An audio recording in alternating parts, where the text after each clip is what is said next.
Welcome everybody. My name is Nic Honeyands and I'm the Marketing and Sales Coordinator at Adventist Media. I focus a lot in the digital space with Facebook and Instagram, as well as some other social media platforms. But today I'm here to particularly talk to you about Meta ads. So for those who don't know, Meta owns Facebook and Instagram, and you can boost your content, which is putting paid advertising behind it, to reach more people for your church and ministry and build a bigger community, ultimately with the goal of getting more people through your church doors. So before I get started, if you have any questions, make sure to post them in the chat, in the live chat, and I'll be sure to answer them at the end of the presentation.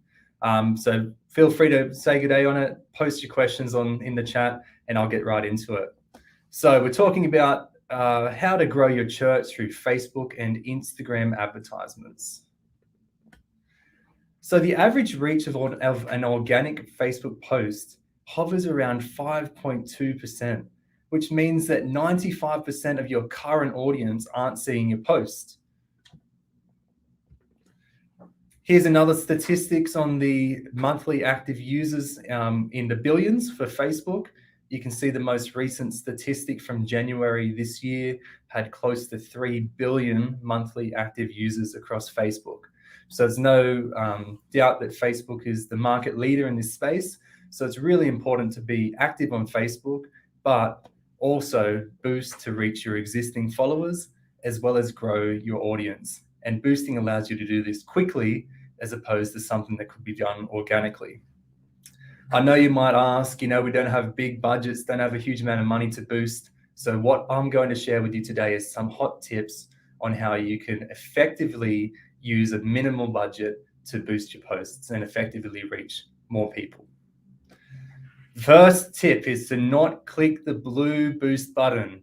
I know a lot of you may be familiar with this or may have done it before. It's a blue button that shows up at the bottom of your post or video on Facebook or Instagram. Do not do that. Instead, head to business.facebook.com/ad manager. So it's called Facebook Ads Manager, and it'll allow you to boost your Facebook and Instagram posts through that portal. So business.facebook.com/ads manager. It's linked to your business account. Do not click the blue button. Ads Manager has a lot more targeting options than clicking that blue button, and it also allows you to set more detailed objectives, which we'll get into in a moment. So you can boost your existing post, which is something you've already created, a historic post you can go ahead and boost, or you can create a brand new ad campaign through that. So step one is, once you've hit to business.facebook.com/ads manager, you hit the green create button, and then you can choose your objective. There's a variety of different campaign objectives here, and a quick explanation for all of them is on the right-hand side. So awareness is what you'd use as an objective if you're hoping to reach the most amount of people. Traffic, on the other hand, is more designed to go off Facebook to your website. So it's optimized for people clicking the link, or people who are going to click the link and check out your landing page. Engagement's perfect if you want to get more likes, comments, shares, or saves. If you've got a video you posted and wanted to reach more people with video views. It's also fantastic for Facebook event responses, which is something we'll talk about a little bit further as well. It's great for church events. Leads is anything that's Facebook related. So they have their own Facebook forms. If you want to get more Facebook Messenger chats, if you want people to call you through Facebook, you use leads. App promotion is if you have your own app and you want more people to install or to purchase it. And finally, sales are for people taking actions on your website, such as a subscription. They might be signing up to your newsletter. It could be a conversion if you have an e-commerce website where they're purchasing something, or it could be conversions through their own Facebook, Meta, Instagram shops, or Facebook shops. But what we want to talk about a little bit more today is the engagement objective for your next church event. So we click on engagement, and then you can click through to event responses. And you can see on the left there is an example advert, Meta ad that I ran on Facebook and Instagram. It's pretty simple, and it's just promoting a free event we held in April last year for the book, The Man the Anzacs Revered. And on the right, it links through to your Facebook event itself, which you create. Now, this was an online event, so you can see there's a live video, and of course it was in the past, so that's why it's showing up. but you can do this for in-person or online events. So my recommendation is to try the engagement objective, create a Facebook event, and if you have a church event coming up in person, specify that's in person, the location, when and where.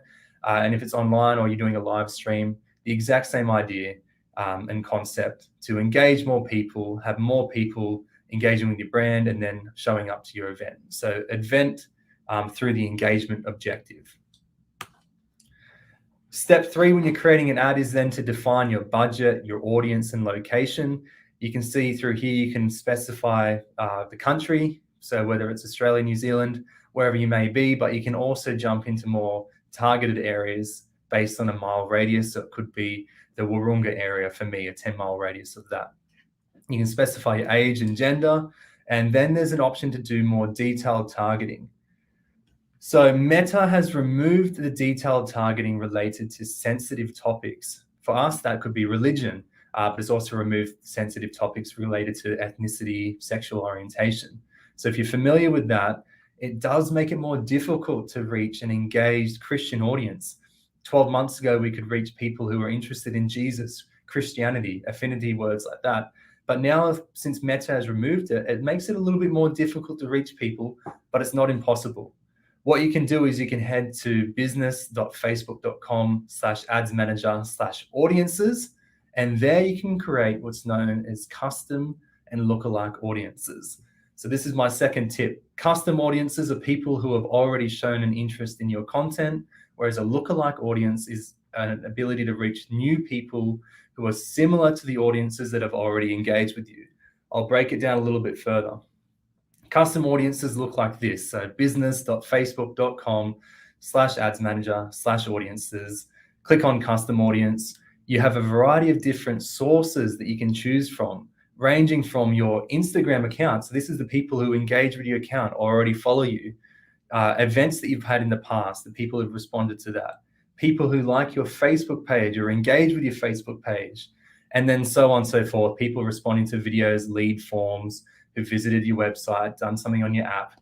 The list goes on. You can even upload a customer list that you have off Facebook. Second is a lookalike audience. So definitely create a custom audience, but then a lookalike audience is what requires you to have an existing audience or data source first. So remember, lookalike is a group of people that look like an audience that you specified. So my tip would be to create a custom audience first. For example, people who've already engaged with your Instagram page and or people who already engaged with your Facebook page, then create a lookalike audience of that custom audience. Hope that makes sense. You create a lookalike of the custom audience that you just created. That way, it'll reach a lot of people that look very similar to the people who already engaged with your page. The idea of this is to reach more people and hopefully remove the need of people who aren't interested at all. So it's not foolproof, but it is a very good way to reach new people who could be very interested or engaged with the type of content that you're putting up. So lookalike and custom audiences. And then next time you run a campaign, try testing these audiences throughout an ad set level. So you can see here as an example, I've had my lookalike audience. I've had my retarget, which is my custom audience. I'm retargeting people through Facebook or Instagram. And I had another control audience, which was working well for me. And then you can test which one works best. Test your custom against your lookalike and then turn off the one that has poorer performance. So we call this process scaling. You let them run, depending on your budget, 3-4 days to begin with, but it is very dependent on how much you're wanting to put on behind it, the campaign. But let it run for 3 or 4 days, and then you can pause by clicking this button there, pause the ones that aren't performing as well. How do you know they're performing well? It's based on your objective. This one was event responses, and you can see which one had the most event responses and what the cost per result was there. Step 4 is then to create a new ad or boost your existing post. So as I mentioned earlier, if you've already created something in the past, you wanted to get a little bit more engagement from it, you can boost that. Or equally, if you wanted to create a brand new campaign, like an event one, then you can create a new ad. The other thing I want you to do is to test multiple ad creatives and then scale these as well. I test the images. I test different videos. I test images against videos, which one performs better. I test the different call to action button. So you might be familiar with learn more, shop now, click for more. They've got a variety of different ones, Facebook, apply now, that they offer. Test which one works better. Obviously, the wording has to relate to what your offer is, but you can test them. Test the primary text, test the headline, test the description. And the main thing to do is to then scale them, turn off the ones that don't perform as well. So in this example here, I'm testing the different images themselves, and I'm turning off the ones that didn't perform as good. So the most common and successful ad formats will begin with images. A good ad format in the image sense should include a primary text, which is this section at the top here. You want to be able to hook your readers in and then hold their attention. So hook them with an opening sentence or paragraph. You want to keep it short and sweet. You want to include emojis. You want to include a call to action in the primary text as well. And then alongside that, have a good engaging image that will also hook people's attention. Remember, they'll be scrolling through their feed. It needs to capture their attention as well and hook them. Include minimal text in the image, have engaging visuals. You can also include a headline, which is this bolded one here, free recipe book. Keep that succinct and really sell the benefit of whatever your offer or event or whatever it is. And this is the call to action button I was talking about before, which you can also A/B test. It could be learn more, get offer, shop now. The list goes on. So make it relevant to whatever your offer is. And then finally, you can add a description, which is this section down the bottom here. And that really just summarizes what you've written in these other parts in the primary text and in the image and the headline. So definitely ensure you utilize all of these options. They are optional, but I recommend including something for each of those levels and then A/B testing and scaling which one performs and which one doesn't. So the next most successful and common ad format would be a video. Videos are the exact same. They include your primary text, your headline, your call to action button, and your description. But the difference being instead of an image, it's obviously a video. I recommend, if possible, having it even in portrait format because a lot of people are visiting Facebook and Instagram via mobile now more than they are on desktop or tablet. But then definitely have closed captioning added onto your video as well. Why? Because when a lot of us are scrolling through Facebook and Instagram, by default, it is on mute. So you really need to hook the people's attention and the user's attention without sound. So the closed captions are really important in that aspect. And then finally, your video should really hook people's attention from the beginning, hold their attention, and then have a call to action at the end that you want them to do. So it can be your get offer, and it can align with whatever you've got as a call to action button and in the primary text. So you guys can get started today. It's super easy to do it. You need to get a business Facebook account if you don't already have one. So jump onto business.facebook.com. We can get that up on the screen in case you remember, /ads manager, and begin by creating your audience. Create a custom audience and create a lookalike audience, but then A/B test both of them together. Which one performs better than the other one? Create a custom audience of your Facebook page followers. Create a custom audience of your Instagram followers and people who've engaged with them. And then create a lookalike of both of them combined, A/B test them against each other, which one performs better, and turn off the ones that don't. When you create your campaign, create it via Ads Manager as well. Do not click that blue button. We don't want you clicking that one. We want to jump on to business.facebook.com/ads manager, and you can go through all your campaign objectives and specify your audience through that one that we've just created in the last step. The final step is then to promote your event or your post. So reach more people in your community by promoting your event. Create it on Facebook if you've got the next church service coming up. Create a Facebook event for it. Put a little bit of money behind it. $20, $10 to begin with. It can get you a long way. And then add your audiences and just see which one performs best. Turn some off. Next time, try a different audience. Add a different thing. And just really scale. It's a lot of learning, a lot of testing and learning to find what works best for you. And again, it will depend on the type of post that you're doing. So if it's an event, it might be a little bit of a different objective to a post or to a video that you might be uploading. But the main idea is that boosting allows you to hit more than that 5% of organic people that you only reach on average, hit that other 95%, but also reach new followers who would be interested in your topic as well. Don't forget, if you have any questions, to post them in the comment section below, because we are basically finished the presentation there. So if we have any questions, let's get them up on the screen.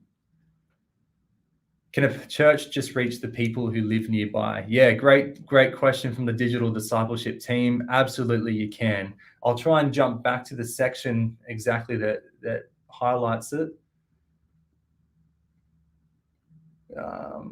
Here we go. So this section here, when you're defining your budget, audience, and location, you can specify the country if you wanted to reach everyone in the country, but for a local church, it doesn't really work that way. So you can actually type in your city or your suburb or the location of your church, and then you can define the mile radius. So you can define how big of a spread of people you want to reach. So it could be within 10 miles. Being American at Meta, it works in miles. And then you can really, it's called geo-targeting, really target in on those people within your community and not worry about people who might be too far away to travel to your church. So it's called geo-targeting. It happens in this location section of Ads Manager. You can specify exactly which city or suburb or state or location that you want to target with it through there. Cool. What other questions? Feel free. There's no silly questions there. How long should an advert run for? So I'm just going to get to this question slide for you. So an advert should run for a minimum of 3 to 4 days.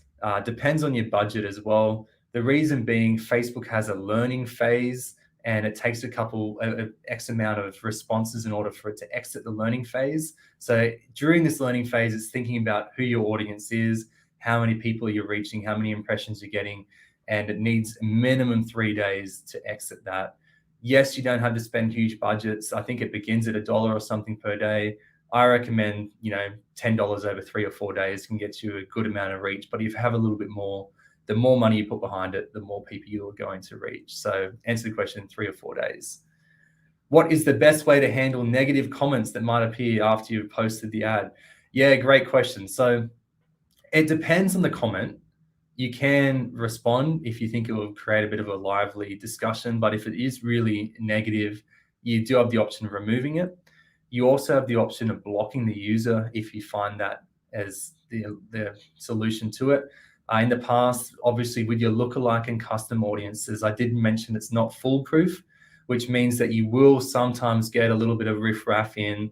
Facebook doesn't determine an angry react any different to a like react. So to Facebook, it's a form of engagement no matter what. So if someone's angry reacted one of your old posts on Instagram or Facebook, and then you're created a custom audience to target people who have engaged with your page, Facebook or Meta sees that angry react as a form of engagement, or if they've posted an angry comment in the past.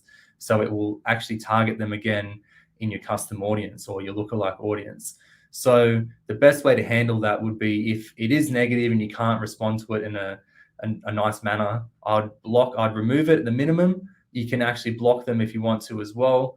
And then they won't see any further posts of yours in the future once they've been blocked as well. So it's a process of phishing, basically, we call it, where you can go through all the people who have commented before and you can block those ones.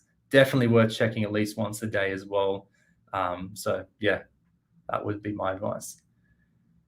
What tools can churches use to create ads? Yeah, great. So there's a lot of free tools out there, such as Canva, for example, allow a free version, but they also have a not-for-profit version as well. So if your church were to get on board, you should be able to get that for free, their pro version.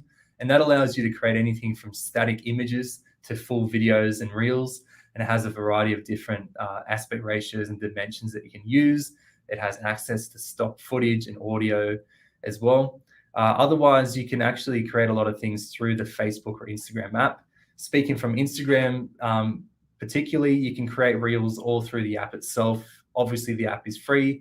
You can film your content using the app. You can add transitions. You can add closed captions. You can add filters and all the fancy things like that, all through the app itself. And both of them are free. Otherwise, you can jump onto things if you have a little bit more experience. If you're creating videos such as Adobe Premiere Pro, you can get an Adobe subscription to that. and you can also create things on Adobe InDesign as well. But they're both paid. I would recommend for a small local church with minimal budget, jump onto Canva, and that'll help you create your images and videos through that as well. Cool. Any more questions that have come through? Doesn't look like it, guys. So I just wanted to give you a quick plug for the end for something I'd like to invite you to. It's our Digital Discipleship Conference this May 5th to 7th, 2023 at the Novotel Parramatta. It'll be a group of all the gurus that you may have heard from before, including Justin Koo, Colby Mayer, and a bunch of others. So we're welcoming digital disciples from all over the world to join us. It's in person, which we're really excited about because we haven't had one in person for many years. Visit adventismedia.org.au to register, and you can also find a variety of different helpful resources on there. I hope to see you at the Digital Discipleship Conference. I hope today's been helpful, and reach out if you have any further questions. Thanks, guys. God bless.